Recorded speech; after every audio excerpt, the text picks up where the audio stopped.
Hello everybody, my name is Kate Russell, tech reporter, author and professional ferret mum. Say hi, Biggles. Hi. It's my great pleasure to be introducing you today to this session in the MABLE event, Fantastic Books' massive autumn book launch event. And today you're going to be hearing about books in the genre of crime fiction and psychological thriller. In this genre, we're going to be hearing from Mark P Henderson, who's going to be reading from Perilaus II and Con. I don't know if you can hear the ferret fight going on down there, but it is.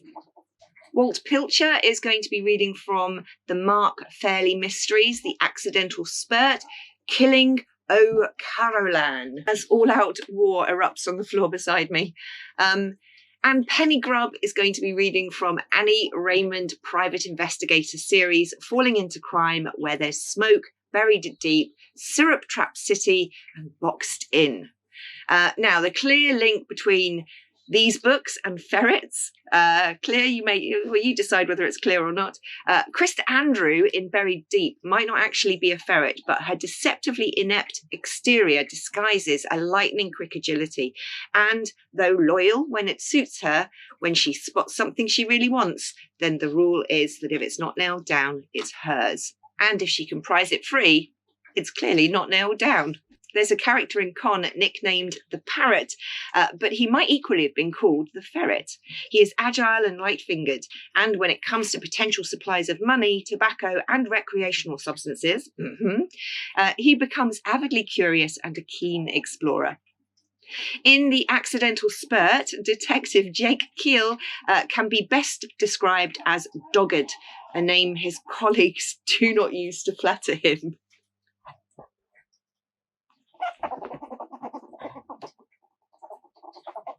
They're being very noisy with their fighting. In The Accidental Spurrt, Detective Jake Cale can best be described as dogged, a name his colleagues do not use to flatter him.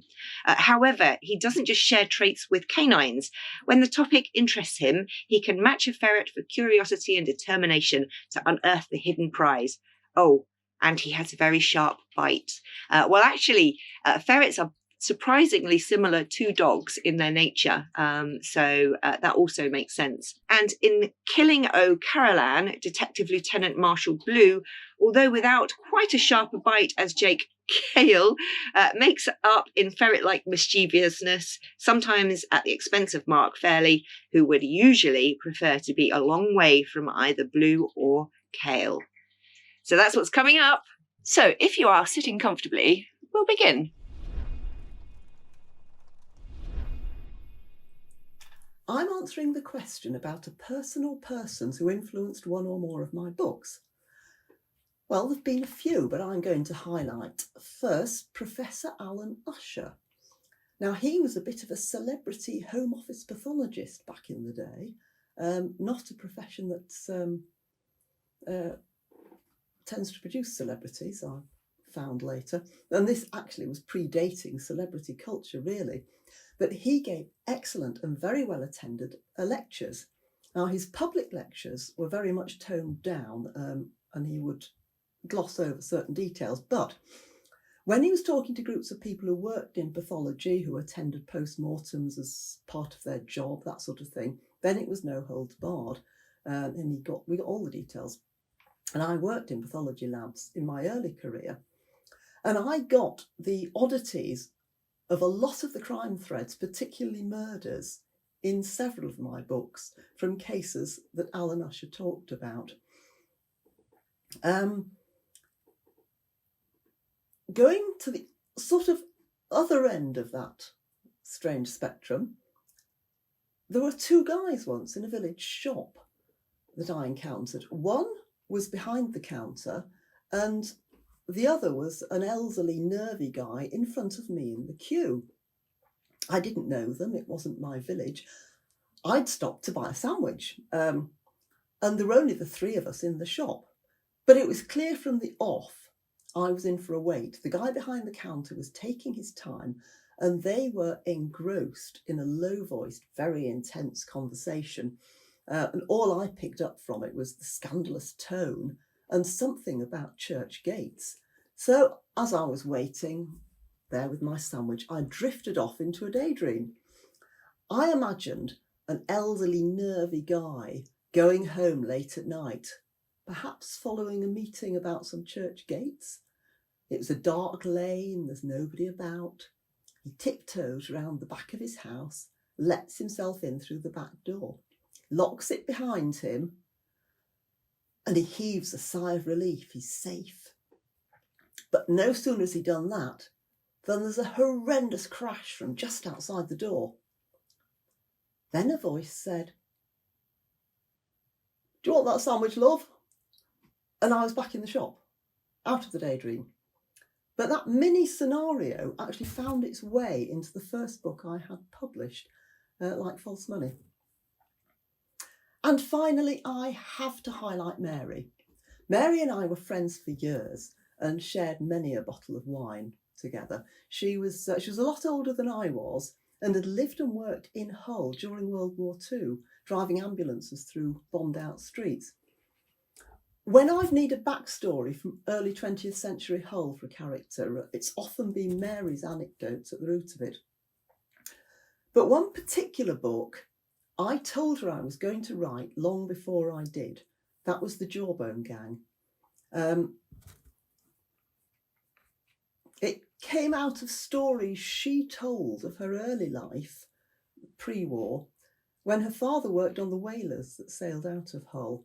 Thing was, I was in a busy job with a lot of travel, and I kept just not getting round to this book.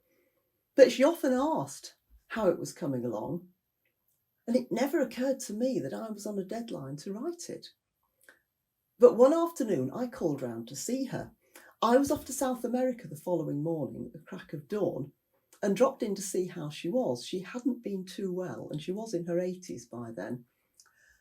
And I arrived to see an ambulance responder car outside. Her granddaughter was there and they were waiting for an ambulance to take her to hospital. She was comfortable enough, but she couldn't talk under an oxygen mask. So, long story short, I waited with Mary, waved her off in the ambulance, kind of knowing, this was the final goodbye. We had a chat with the granddaughter afterwards. We all knew she wasn't coming out again. She'd been a lifelong smoker. Anyway, I went off to Argentina the next day, knowing that I was going to regret forever not getting on with that book, because now she was never going to read it, and she'd so much wanted to. Now, this was all pre-mobile phones and routine use of email and so on, and I didn't get the end of the story until I got back. She was put on life support within hours of arriving at the hospital and was kept alive until her son could get back, which it took a day. He was working away too. Now, at that point, they were advised that the life support really should be turned off. But she was conscious and just about able to communicate, mainly to express her discomfort and her desire for a cup of tea. She really loved her tea. But as he said, how can you turn off life support when someone's conscious? But in the end, she was so uncomfortable and so desperately wanted a cup of tea that they said okay. They asked what would happen, and the expectation was that she might actually be able to drink her cuppa, but it would probably be just a matter of minutes. So the machines were removed, the tea was provided. She sat up, took a drink, then she sighed, she said, "Oh, that's better." And then, well, she never looked back. She was home in a couple of days. She lived on well into her 90s. I wrote the damn book. She read that one and several that followed it. And there are still flavours of her stories in what I write today. So thanks, Mary. Thanks, Alan Usher. And thanks to two anonymous guys in a shop. Hello, this is Mark Henderson speaking. I want to talk about one question that's been put to me, rather that I have raised. To what extent do other authors, or an other author, influence what we write, or what in particular I have written? Now, The general answer to that question is trivial and hardly worth recording. All writers read, I read, I look at style. When I see really good style, good use of English, I think I can use those devices, not in the way that author did, but in my own way. When I see things that are not so well written, I see things that I might avoid. That's what all authors do in a general sense. But let's look at the specific. Is there one author or one book by one author that influenced my writing, or at least the writing of one of my novels? And the answer is yes, and I want to tell you about that. Let me wind back. Decades ago, Anthony Hope wrote 3 novels set in the fictional country of Ruritania. Ruritania was Hope's invention. Those novels sold well, they still sell, they're very entertaining. They're adventure stories. Since those novels were written, political theorists and political critics have used Ruritania, as it were, a thought experiment testbed, a fictitious setting in which various political establishments can be tried out, leading to various debates among politics departments in universities, for example. Well, I thought I could use that tradition and take Ruritania as the setting for a satire that I wanted to write. I wanted to write a satire on pretty much everything. I wanted to satirize politics, economics. In my Ruritania, the economy is based on the manufacture and eating of cake. I wanted to write a satisfactory satire on medicine. I'm an ex-medic, and on science. I was a research scientist at one stage. I wanted to satisfy myself with indulgence in a satire on law, philosophy, religion, a satire on sports, even on folklore. You name it, any aspect of culture, I thought I could satirize. And I tried writing, and it really didn't work very well. I had some ideas in there that I thought were good, but it didn't hang together. I set the project aside. Then I got a present from my daughter, a novel by Jasper Fforde called The Eyre Affair. If you don't know the novel, it is Eyre, as in Jane Eyre, E-Y-R-E. Now, what Fforde was doing was not what I intended to do.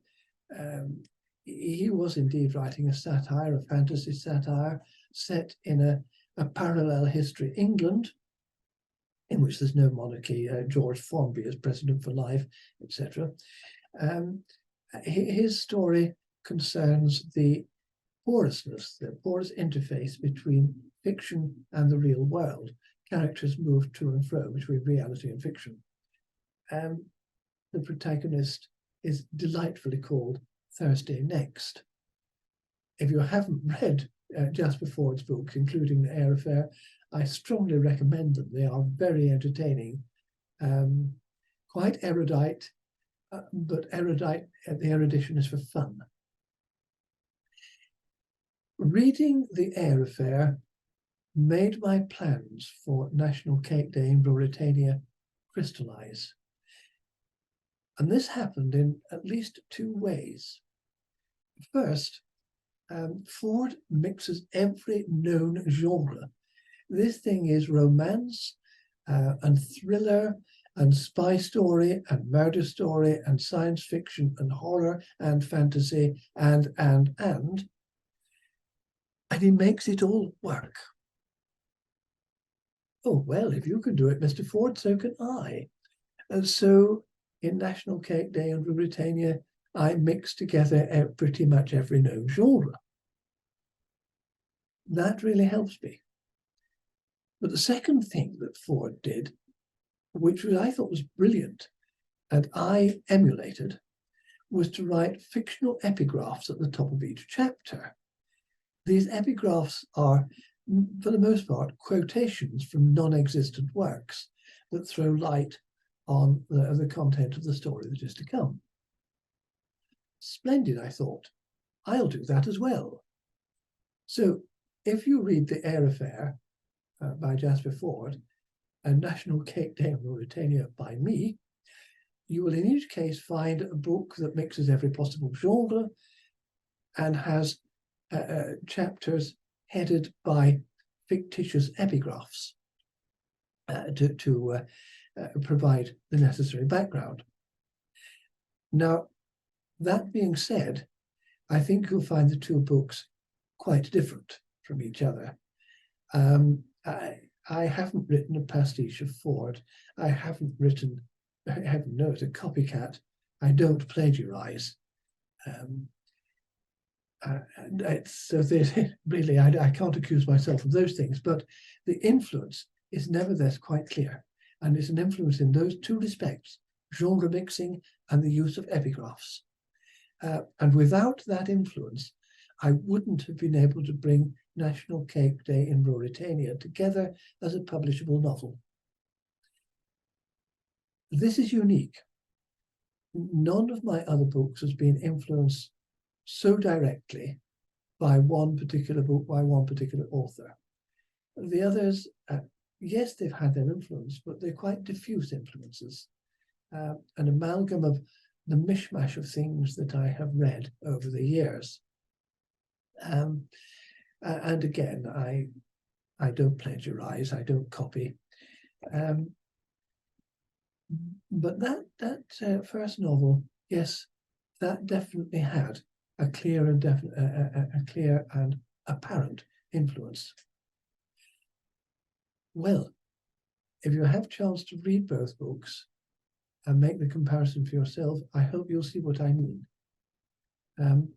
It would be, well, really quite inappropriate of me to recommend National Cake Day in Mauritania, though I hope you might read and enjoy it. But I do very positively and without any commercial interest recommend Jasper Ford's books, including The Air Affair. Well, that's enough from me, and thank you for listening. Joining us on the line now is Walt Pilcher, who joined us on the book show a while ago now to talk about his hilarious debut novel, Everybody Shrugged. He's since embarked on his Mark Fairley Reluctant Private Eye series, the first of which is The Accidental Spurrt, in which he takes a pop at the fizzy drink industry. Welcome to the book show, Walt. Thank you very much. Thank you for having me. It has been a while. It has been a while, yes. How many years do you think? 3 or 4, but it's taken me that long to write the other 2 books we're going to talk about, so no time lost. Yes. So you've been busy then. You've been working on these books the last few years. Absolutely, to the exclusion of almost everything else. So where did you get this idea from? Why did you want to tackle the fizzy drinks industry? Well, actually, I don't remember how I got the idea for the fizzy drinks industry, but I've been in North Carolina for about 50 years, and I'm familiar with what some of the manufacturing plants look like. I was in the hosiery business, and we had plants all over the Southeast.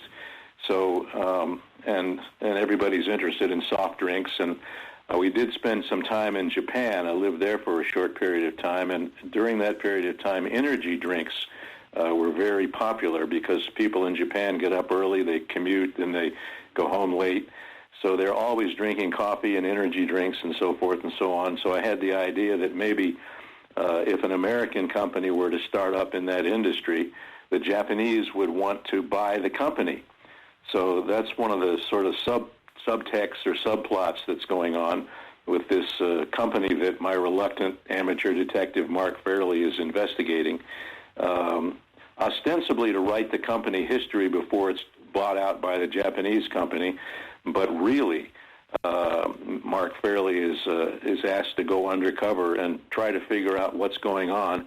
The president of the company had previously died in a mysterious explosion, and the chairman of the company was the victim of a very bizarre accident on the bottling line, and his wife, Fanny Spurrt, the wife of the chairman, Zacharias Spurrt, is not satisfied that the police have done a good job of investigating what's going on. So that's what Mark's supposed to do, is figure out what's really going on behind the scenes there. Yes. It's a big, massive thing, the energy drinks field, isn't it? It's become huge over the last few years, and it is a big thing in Japan, I know. Okay, that's right, and now it has come here, so the timing was pretty good for this book. So tell us a bit more about Mark Fairley. What's he like? Well, let me just quote from the blurb on the back of the book to get into that question. Downsized out of work, Mark Fairley lands a temporary consulting gig writing the history of troubled energy drink company Spurrt Nutritionals while he looks for a real job, only to find himself investigating the company president's death in a suspicious explosion and the chairman's odd behavior after a freak accident on the bottling line as shadowy international forces vying for control of the multi-billion-dollar energy drink industry vow to stop at nothing to keep the game-changing truth hidden. So Mark is a sort of an everyman, if you will. He's married. He's middle-aged, I guess, probably in his late 40s, maybe.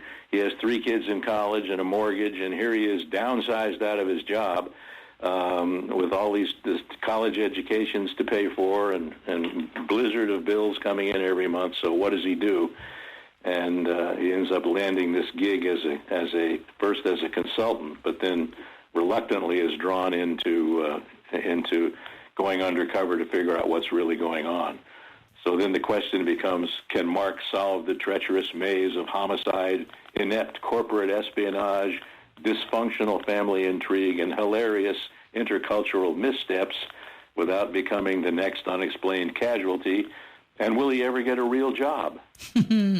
So are we rooting for Mark, presumably, as readers? Oh, yes, absolutely.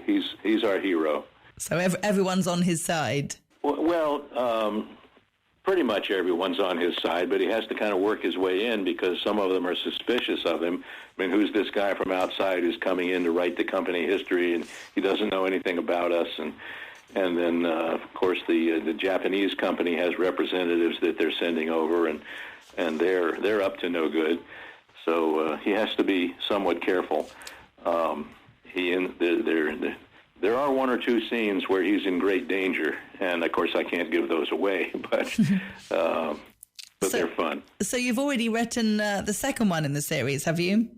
That's right. It's called Killing O'Carolan, and this time we take aim at the arts community in Greensboro, which is the city where all these things take place, a town in North Carolina that we lived in for about 30 years, so I know it pretty well. And what happens in that one? Well, let me, again, quote from the blurb, because this is kind of fun. Someone is poisoning poets in Greensboro, and there seems to be no rhyme or reason to it. Reluctant amateur detective Mark Fairley goes undercover in the arts community to learn whose muse has run amok and restore poetic justice to the city. All well and good until he discovers the future of this modern American town may hinge on the fate of a legendary 18th century blind Irish musician and a hitman with a chip on his shoulder. Brilliant. So how do you decide what kind of subject or what industry you're going to have a bit of a pop at, if you like? Where does that come from? Well, they say write what you know, and as in the last book that we talked about, Everybody Shrugged, I know something about the government having worked there, and I know something about the Army having been in the Army. As I said, I know something about manufacturing plants in southern states, and and also we lived in Japan, and so knowing about how Japanese business works figures into that. And when I was kind of learning how to write, although I've been writing since I was 9 years old, but learning how to do it in a way that might be publishable, I was taking some writing classes put on by the local writing group here in Greensboro, and rubbing shoulders with other people, other writers, poets, and so forth. Attended a poetry critique group and had written some poetry as well. And so it just seemed like a fun thing to be able to take off into that community and write about it. Yeah. You're sort of holding a mirror up to society in a way, aren't you? In a way, yes, particularly with Mark and his situation, because I think many people can identify with somebody who gets downsized out of his job and, what do I do next? Yeah, definitely. Well, if people want to get a copy of the first book that we were talking about or the second book, they'll both be available on our website, tre.radio. The first book is The Accidental Spurrt, and the second one we were talking about. Give us the title of the second one. It's called Killing O'Carolyn. Killing O'Carolyn. Perfect. Brilliant. Yes, you would like me to explain what that means? Yes, please. Have you ever heard of Turlock O'Carolyn? No. It's okay if you haven't. He's a real person. He's referred to as the legendary itinerant blind musician of Ireland. And in the 18th century, he actually he was a musician. He contracted smallpox, I think, or something like that at age 13 and went blind. But a patron provided him with a companion and a horse, and he went from town to town playing music and writing music for the various important people there who would be able to pay him. And some of this music is so beautiful. It has inspired modern musicians to this day. And while I was in this so-called arts community here in Greensboro, one of the things I was trying to do was learn how to play the guitar. So I got involved with a music group, and they liked playing Celtic music. So that's how I learned about Turlock O'Carolyn. And I said, well, I like this music. I respect it very much, but it just begs to be parodied. So I made up this story about how Turlock O'Carolyn has a fictitious son that nobody's ever heard of. He was born in December, so Turlock names him, of course, Christmas O'Carolyn. And there's this whole play that goes on that I actually wrote part of and tried to get it produced here, and without any success. But I thought, well, okay, I'll just stick that in the book and make it part of the plot. And we'll see how everybody deals with it. Fantastic. Love it. Walt, always a pleasure. Lovely to chat with you on the show, and good luck with the series. All right. Thanks very much, Hannah. Joining us on the line now is Mark Henderson. He's an accomplished writer with numerous publishing credits. He attended Edinburgh Medical School and currently edits medical and scientific papers and occasionally fiction manuscripts. He actually took up writing fiction around the turn of the millennium. His latest book is Con, which was the sequel to his Edinburgh-based crime novel Perilaus II. He also has recently won a competition, the short horror fiction competition, and it has contributed to a horror anthology called Dread Cold. Welcome to the book show, Mark. Thank you, Hannah. Thank you for inviting me. Oh, it's a pleasure. Lovely to have you with us. So congratulations on winning. I understand that was very unexpected. Well, yes, it happened almost by accident. I just wanted my students to go in for a competition, and they didn't want to write horror stories, so I said, well, if you'll have a go, I will, simply to encourage them. And then I ended up being given the first prize, which wasn't quite on the plan, but all right, I'll take it. Yes, wonderful. I bet they were very proud of you. Well, I was much more proud of the fact that one of my students got the second prize, and this is a national competition, and that's and in the final anthology of the 25 selected best stories, we've got 3 of them in there from our little group, which is lovely. Oh, that's fabulous. So tell me about your little group. What teaching are you talking about? This is in the Derbyshire Peak District town of Chapel under Frith, which is about half an hour's drive from where I live. And it's run under the aegis of a charity, Chapel Arts, which is an umbrella organisation running, visual arts and crafts things and public performances and open mic sessions and so forth, and our little creative writing group. And I've had the pleasure and honour of tutoring the creative writing group for the past, I don't know, 5 years, I think. Lovely. Sounds good. And how did you get into writing fiction? I mentioned in the introduction that you are used to editing medical and scientific papers. Can you remember when you started writing fiction and becoming interested in that? Well, yes, it's like a lot of these stories are rather boring, actually. But after I was a widower and my daughters had grown up, and my parents at that time, who lived down in the Derbyshire Peak District, were getting old, and there was no one to look after them. So I just essentially sold up and moved down here to care for my parents, and then I thought, well, what am I going to do with the next 30 years of my life? I was only just turned 50. So I thought, I'll set up a one-man editing business and I'll start collecting local folk tales and learning how to tell them, and I'll try my hand at writing fiction. So that's essentially what happened. So I took it from there. Lovely. And going from, what's the difference for you between writing short stories compared to writing a full-length novel? It's much the same sort of technique that's involved, but with a short story, well, the clue's in the name. It's short, and you cannot afford to waste words at all. You must also focus on one or at the most two characters, whereas in a novel you can explore several. And you must focus also on a single theme. You can't really afford subplot distractions in a short story. It's a much tighter, more disciplined format. And a very good exercise. If anybody wants to write longer fiction, try writing shorter fiction first. So would you say that it doesn't necessarily make it easier, the fact that it's shorter? No, it doesn't. Well, for obvious reasons, it tends to make it quicker. But the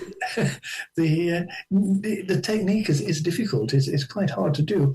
I'm quite proud of the fact that my first major fiction publication, my first fiction book, was a collection of short stories, which was published in Canada in 2008. Lovely. I find it bizarre, really, that short stories aren't so mainstream, if you like. You would think that people would like being able to consume a story in a much shorter space of time, being that everybody's so busy. I agree. If you're a commuter and you're on the train, would it not be a lot easier for you to read a short story than part of a novel? If you're into reading fiction at all. I don't know why it is, but possibly part of the reason is that a good short story is, because it has to be so concentrated and so focused, actually involves a lot more concentration on the part of the reader. Whereas with a novel, if you're slightly distracted and your eye runs over a few sentences, you're not going to miss too much. No. So tell us a little bit about your story then that you wrote, that's part of Dread Cold, the anthology. The setting we were given, it was a picture of a snow-clad landscape and a large building that looked part castle and part hotel, a frozen lake, a few chalets, some conifers, and high snow-capped mountains in the background. And there you are, now writes a short horror fiction story.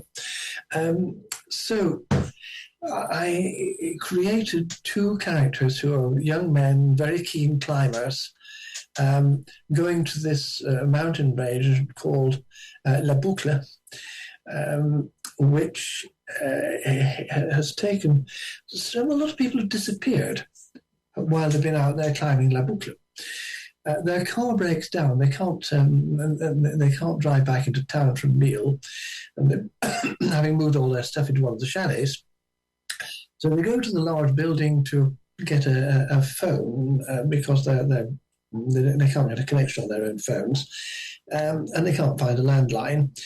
The door opens for them, but there's nobody in there. And the more they explore the place, the more mysterious it becomes, because they find meals provided for them and bedrooms provided for them, but they never see anybody. And things take off from there. It's just a creepy tale. Yes, it sounds it. I don't like doing explicit horror. I don't like a lot of blood and guts and so forth. There's no fun in that. But it's rather like horror films, you know. You get all sorts of splatter these days, which is it's slightly stomach-turning, but there's no tension in it. You know, you look at some of the old-fashioned black and white horror films, you know, which was all done by shadows and lighting. Love those. Yes, yes. It's interesting, isn't it? It's a horror. I guess it is a real umbrella term, if you like. There's I don't like all the blood and guts and gore and that kind of thing. But there's kind of psychological thrillers have become horror in a way, haven't they? They have, but then there are some extremely good ones. I mean, that lovely American film Get Out is an absolute gem of that kind. And it's a superb psychological horror story. And that sort of thing is great. Yeah. So, no, if, you know, it's what you say, it's an umbrella term, and it allows a lot of variety within the label horror. And if you actually look at Dread Cold, there we are, 26 stories, because the judge, Matt Adcock, put one in as well. He is an accomplished horror writer. You see an enormous variety. You know, people have interpreted the word horror in all sorts of ways. Yes, and it was scheduled to launch on Halloween last year, but was one of the many things delayed by the pandemic, sadly. So it's out now, is it? Well, it's going to be released. You can get the paperback, but the official release, when no doubt there'll be an ebook version as well, will again be, I think it's quite Halloween this year, and I think it's going to be the 30th of October. Ah, fantastic. And tell us a little bit about your latest novel, Con. After I'd wound up my business and, you know, from my research work and medical practice in the 1990s, I did, before I moved down here, down to Derbyshire, I did some part-time teaching in a men's prison, about 3 or 4 years. And what an experience that was. What an education. You know, I was teaching basic literacy and numeracy. But my word, the stories I got from some of the lads and from the staff were terrific, and I filled a large notebook with them. And I'm going to use this someday. I'm sure I'll find some use for it. Well, one of the phenomena I met was people who've committed serious crimes, murders, and literally could not remember them. They didn't doubt their guilt, but they couldn't remember the event itself. How interesting. Yes, it's fascinating. It's a psychological effect with just blank out. It doesn't happen with premeditated crimes, but something is done on the spur of the moment. The mind blanks it. The criminal murderer is actually a victim of the trauma. So I wrote Perilaus II to explore that theme and find out how that could possibly happen to a basically decent, if rather solitary man. the book was a success. Apparently, it's been described as it was described as a psychiatrist's nightmare, which was was really rather a lovely description. But it was well liked and well appreciated, and I was pleased. I became fascinated by the character and wanted to know more about him. And I started to explore the sort of background of a person who could have suffered or perpetrated such a crime and suffered the effect of it. And as I was doing that, I returned to my notebooks of prison incidents, and what came together was a novel set in a men's prison. Our protagonist has served 15 years of a life sentence. He's eligible for parole at 16 years. And he is being interviewed by a forensic psychologist. And the forensic psychologist is used, I use the forensic psychologist to dissect the character.